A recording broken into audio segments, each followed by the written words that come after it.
మహోన్నతుడైన తండ్రి నామానికి మహిమ ఘనత ప్రభావాలు కలుగును గాక. ఇదిగో వాక్యం అనే మా ఛానల్ ద్వారా వాక్యం వింటున్న మిమ్మల్ని తండ్రి దీవించి ఆస్వాదించుగాక. హల్లెలూయా. ప్రియ సహోదరి సహోదరులారా, ఈ నూతన దినంలో మనము ఉన్నామంటే కేవలం ఆయన యొక్క ప్రేమ, దయ, జాలి. కావున ఈ యొక్క ఉదయకాల సమయంలో మనతో మాట్లాడిస్తున్నది, నేర్చుకున్నది ఆయన దివ్యమైన వాక్యాన్ని మనము జ్ఞాపకం చేసుకుందాం. లోకంలో ఏ మనిషి అయినా సరే సహాయం లేకుండా, సహకార్యం లేకుండా వాడు శక్తిమంతులు కాలేరు, భక్తిపరులు కాలేరు, యుక్తిపరులు కాలేరు. ఎందులో కూడా వారు జయాన్ని పొందుకోలేరు, తండ్రి యొక్క శక్తి లేకపోతే. చాలామంది అంటారు, నేను చాలా తెలివైన వాడిని, నాకు అన్ని విషయాలు కూడా తెలుసు, అన్ని విషయాలు నేను బాగా ఆరితేరిపోయాను అని చెప్తూ ఉంటామే. కానీ మనిషి ఎంత తెలివి ఉన్నా, ఎంత శక్తిమంతుడైనా ఆయన శక్తి, ఆయన సహాయము అంటే భగవంతుడు అనేవాడు ఆయన సహాయం మనిషికి లేకపోతే వాడు ఒట్టి సున్నా అని వాక్యం బోధిస్తుంది. హల్లెలూయా. మరి అలాంటి వర్తమానాన్ని మనం ఈరోజు చూసుకుందాం. యుక్తిపరుడైనా శక్తిమంతుడైనా అది ఆయన దగ్గరే ఉంది. యుక్తి అనగా ఆలోచన, శక్తి అంటే బలము.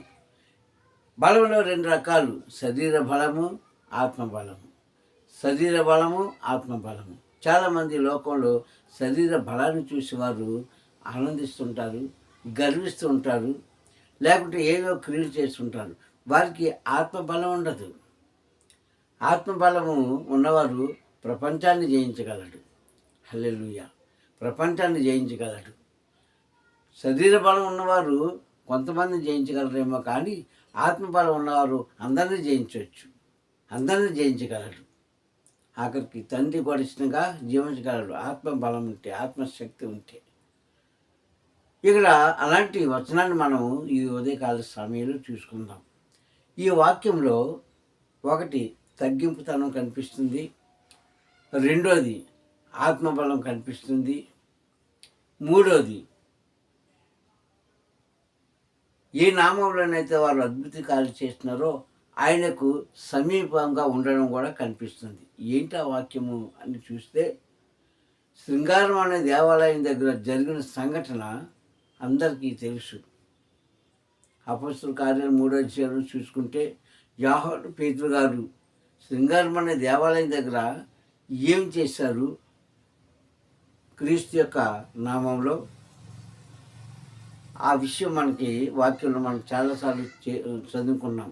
కానీ ఇక్కడ గ్రహించవలసిన సంగతి ఏమిటంటే, వాళ్ళు అంటారు, ఇది మా యుక్తి వలనో మా శక్తి వలనో కాదు, మీరెందుకు మమ్మల్ని విచిత్రంగా చూస్తున్నారు, మాలో ఏమీ లేదు తగ్గింపుతనము, ఏమి లేదు, ఏమి రాదు తగ్గింపుతనము, మేము ఎందుకు కొరకాని వారము తగ్గింపుతనము. ఈరోజు నీకు ఆ తగ్గింపుతనం ఉందా ఓ విశ్వాసి, ఓ క్రైస్తవుడా? ఆ తగ్గింపుతనం ఉందా? వారు అంటారు, ఓ ఇశ్రాయేలురా, మీరు ఎందుకు మమ్మల్ని విచిత్రంగా చూస్తున్నారు, వింతగా చూస్తున్నారు, మా దగ్గరకు వచ్చి ఏదో చెప్తున్నారు, కానీ అది మా యుక్తి వలనో మా శక్తి వలనో మేము సాధించలేకపోతున్నాము, మేము చేయలేము అని తగ్గించుకునే గుణం నాకు చూపించారు. రెండోది ఆత్మబలము. ఈ ఆత్మబలము మేము నజరేతైన క్రీస్తు దగ్గర నుంచి మేము అభ్యసించాము, అంటే నేర్చుకున్నాము, కనుకనే మేము చేయగలిగాము అని వారిలో ఉన్న ఆత్మబలాన్ని బయలుపరుచుకున్నారు. అక్కడ బయలుపరుచుకున్నారు, ఆయన మార్గంలో నడిచారు వాళ్ళు. అక్కడ అంటారు కదా, మీరు నీతిమంతుడని క్రీస్తుని మరణానికి అప్పగించారే, కానీ తన తండ్రి అయిన పరమ తండ్రి ఆ మరణం నుంచి లేపి పునరుద్ధానుడుగా మిగిల్చాడు అంటాడు అక్కడ ఇశ్రాయేలు ప్రజల్ని. నరహంతకుడైన మనిషిని మీరు కోరుకున్నారే, కానీ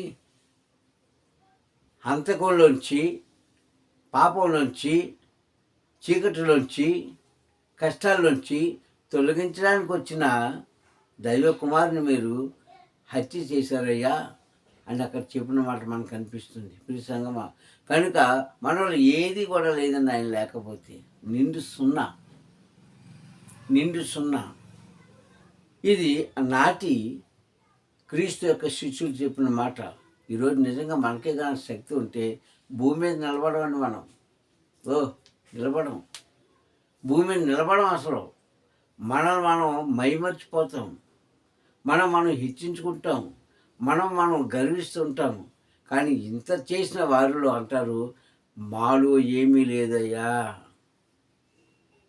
మాలో ఏమీ లేదు, మేము ఒట్టి సున్నా.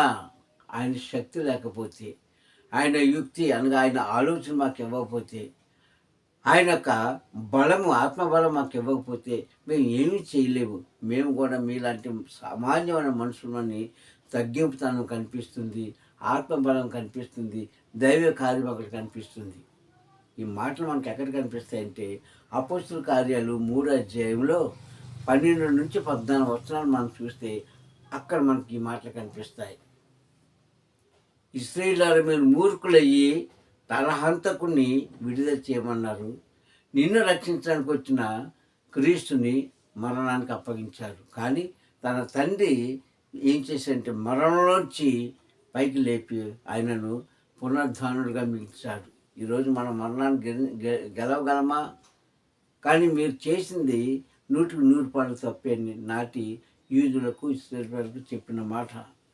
ప్రియ సంగమా, అందుకే వాక్యం ఏం బోధిస్తున్నట్టే మీరు చిన్న పనులు చేయండి, లోకం మీద పెద్ద పనులు చేయండి. మంచి పనులు అంటే మీరు చిన్నదే చేయండి, పెద్దదే చేయండి. కొద్దిగానే ఆలోచించండి, ఘనంగానే ఆలోచించండి. మనం ఏది చేసినా సరే దైవ శక్తి లేనిదే, దైవ తోడు లేనిదే, తండ్రి యొక్క కృప లేనిదే మనం ఈ భూమి మీద ఏది కూడా సాధించలేము. ప్రియ సంగమా, ఇది ఒక్కడ మనం జ్ఞాపకం చేసుకుంటే చాలు.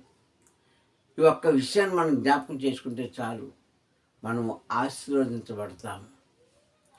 అందుకే అపోస్తలుల కార్యాలు 3వ అధ్యాయంలో 12 నుంచి 14 వచనాలు చూస్తే, ఎప్పుడైతే ఆ శృంగారం అనే దేవాలయం ద్వారా పడి ఉన్న భిక్షగాడు లేచి ఆలయంలో ప్రవేశించి అక్కడ తండ్రిని స్తుతించి ఆరాధించి యాహోను పేతురు దగ్గరికి వచ్చి నిలబడి వారికి నొక్కుతున్నాడో చూసే జనం అందరూ కూడా విచిత్రం అనిపించింది.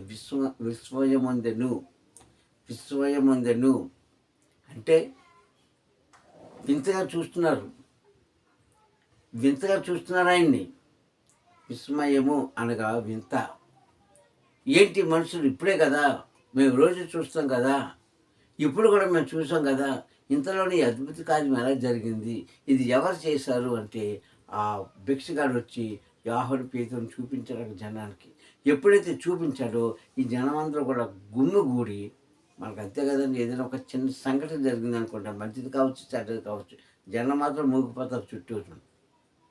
వారు చేసేది ఏముండదో, అక్కడ ఏం జరుగుతుందో, ఒకవేళ అన్యాయం జరిగింది అనుకోండి వారు న్యాయం చెప్పరు. అక్కడ కొట్టుకుంటున్నాను అనుకోండి వారిని విడదీయరు, మాట్లాడుకుంటున్నాను అనుకోండి వారిని నెమ్మదిపరచరు, చూస్తూ ఉంటారు. అలాగైతే జనం మాత్రం పోగైపోతారు అక్కడ. అది మంచిది కావండి, చెడ్డది కానివ్వండి. అలాగే ఇక్కడ కూడా జనం పోగైపోయారు. యాహోను పేతురు చుట్టూ పోగైపోయి వాళ్ళిద్దరిని వీళ్ళెవరు అని విచిత్రంగా చూస్తున్నారు. అప్పుడు యాహోను పేతురు అన్న మాట ఏంటంటే, మీరు ఎందుకయ్యా మమ్మల్ని పదే చూస్తున్నారు? ఇది మా శక్తి వలనో, మా నోటి మాట వలనో, లేకపోతే మా ఆలోచన యుక్తి వలన చేసింది కాదు. క్రీస్తే మాకు ఇచ్చిన శక్తి. ఆయన వల్లే మేము ఈ కార్యం చేయగలిగామని చెప్పిన మాట చెప్తా అంటాడు. అక్కడ ఇశ్రాయేలు ప్రజలు, యూదులు అంటారు, మీరు పరమ తండ్రి యొక్క అద్వితీయ కుమారుణ్ణి మరణానికి అప్పచెప్పి నరహంతకుడైన బరబ్బాని మీరు కోరుకున్నారు. కానీ ఆయన ఏం చేశాడంటే తన కుమారుని తానే రక్షించుకున్నాడు అని హితబోధ చేశాడు. అప్పుడు ఆ భిక్షగాడిని చూసి అందరూ సంతోషించి వారందరూ కూడా భయపడి అప్పుడు తండ్రికి స్తుతులు అర్పించారంట. ఏదైనా సంఘటన జరిగితేనే కానీ మనిషి లొంగడండి. మనిషి లొంగడు, లోబడడు. ఏదో ఒక విచిత్రం జరగాలి. చెప్పిన మాట వినరు. వెళ్ళే మార్గంలో మంచి మార్గంలో వెళ్ళమంటే వాళ్ళు వెళ్ళరు. మంచి వారితో ఉండమంటే ఉండరు. ఏదో వారి జీవితంలో జరగాలి. వారికన్నా జరగాలి, ఇతరులకన్నా జరగాలి. అది వాళ్ళు చూడాలి. అది వారు అనుభవించాలి. అప్పుడు నమ్ముతారు. ఎప్పుడైతే శృంగారమైన దేవాలయం దగ్గర ఎన్ని దినాల నుంచి పడి ఉన్నాడో మనకు తెలియదు. అయితే బేతస్త కోనేరు దగ్గర సువార్త 5వ అధ్యాయంలో ఆ కోనేరు దగ్గర 38 సంవత్సరాలని రాయబడింది. కానీ ఈ శృంగారమైన దేవాలయం దగ్గర ఎన్ని సంవత్సరాలు పడి ఉన్నాడో మనకు తెలియదు. అక్కడ అంటాడు పుట్టింది మొదలుకొని అన్నమాట మనం అక్కడ చూస్తాం.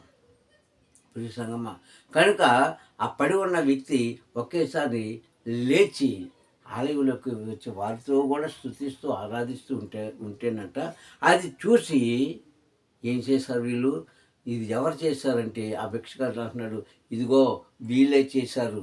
వారి పేరు కూడా తెలియదు వాడికి. వీళ్ళే చేశారంటే జనం కూడిపోయి చూస్తున్నారు. ఎలా జరిగింది విచిత్రం అంటే అప్పుడు వాళ్ళు ఏమన్నారంటే, మేము శక్తి పొందుకున్నామయ్యా, మేము తండ్రి కుమారులము, మాలో చాలా శక్తి ఉంది, మమ్మల్ని మించిన మనుషులు లేరు అని అనలేదండి. ఈ రోజులు అంటారేమో అలాగా. ఒకవేళ నిజంగా ఆ శక్తి కానీ ఇప్పుడున్న జనానికి ఉంటే ఆ మాట అంటారేమో.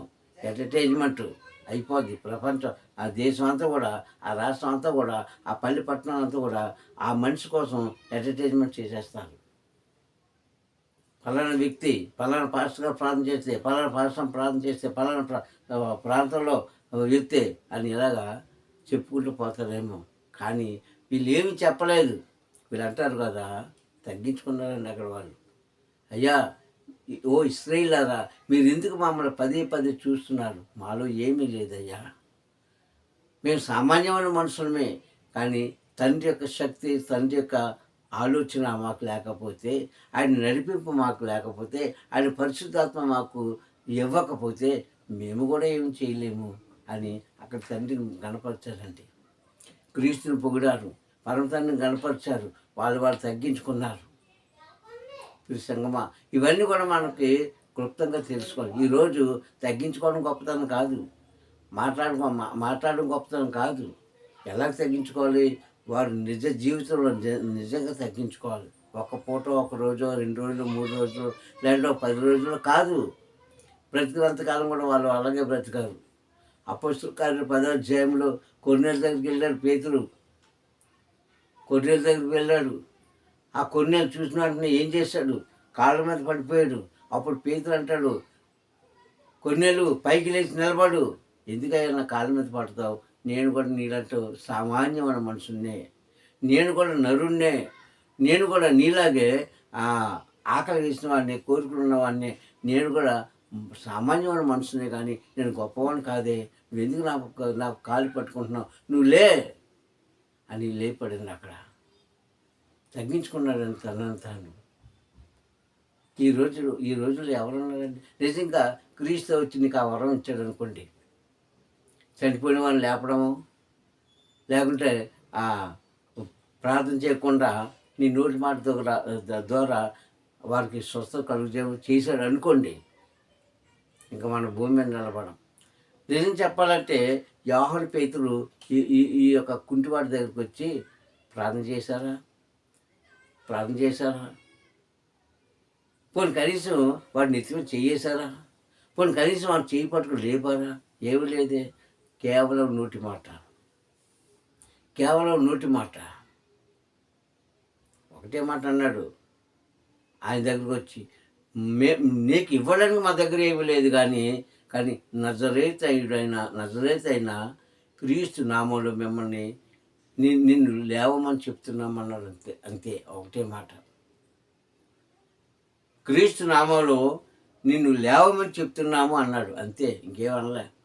వెంటనే పేతురు యోహాను నుంచి ఆ మాట ఎప్పుడైతే బయటకు వచ్చిందో ఆ మాటలోనే ఏం చేశాడు తెలుసా? పరమ తండ్రి ఆరోగ్యము, ఆయుష్కాలము, స్వస్థత కలుగు చేశాడు. అంతేగాని పేతురు పడిపడి మోకాలేసి ప్రార్థన చేయలేదు. పోనీ యాహను తప్పలు కొడుతూ ఆయన చుట్టూ తిరుగుతూ పాటలు పాడలేదు. ఒకటే మాట, నజరేతుడైన క్రీస్తు నామంలో నిన్ను లేవమంటున్నాము అన్నాడు అంతే. ఎంత గొప్ప వరం అండి, ఎంత గొప్ప వరము. ఇక్కడ విచిత్రంగా చూసిన ప్రజల కోసం కూడా అంటున్నాడు, మాలో శక్తి లేదయ్యా, బలం లేదు, యుక్తి లేదు, ఆలోచన లేదు. ఇవన్నీ కూడా మేము నమ్ముకున్న మా మా మేము నమ్ముకున్న నజరేతుడని క్రీస్తు ఇచ్చింది.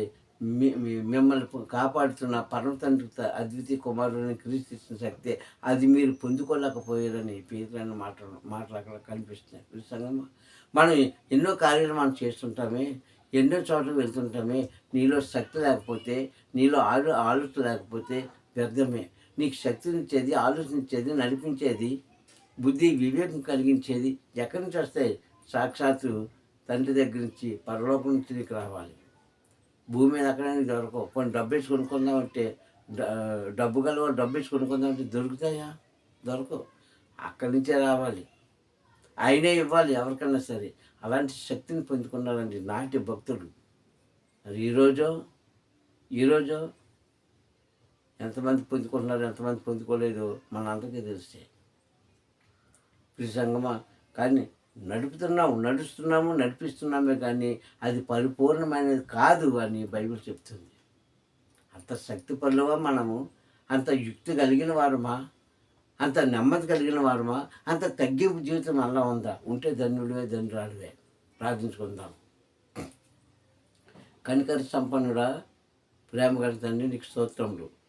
ఈ ఉదయకాల సమయంలో నీ వాక్కు ద్వారా మాతో మాట్లాడవయ్యా. నిజమే నాయన తండ్రి, నీవు సెలచిన రీతిగా నీలో తగ్గించుకున్నవాడు హెచ్చించబడతాను అన్నాడు. కానీ అది ఒక దినం కాదు, ఒక వారం కాదు, ఒక నెల కాదు, బ్రతికినంతకాలం కూడా నీలో తగ్గింపుదాన్ని ఉన్నవాడే ధన్యుడని, వారే భూమి మీద అద్భుత కార్యాలు చేయగలరని యోహాను పేతురు ద్వారా తండ్రి ఆ శృంగారం అనే దేవాలయం దగ్గర చేయించిన కార్యాన్ని మాకు చూపించినందుకు స్తోత్రములు. అట్టి ధన్యత నాలో నీ శిశువుకి ఇచ్చావయ్యా. నీ చిత్తమైతే తండ్రి, నీ మీద అనుకున్న బిడ్డలందరికీ కూడా అది కలుగు చేసి శక్తి, బలం, ఆరోగ్యము ఆలోచించి నడిపించమని మా ప్రియ రక్షకుడని క్రీస్తు నామములో ఈ ప్రార్థన సమర్పించుకుంటున్నాను పరమ తండ్రి. ఆమేన్, ఆమేన్, ఆమేన్.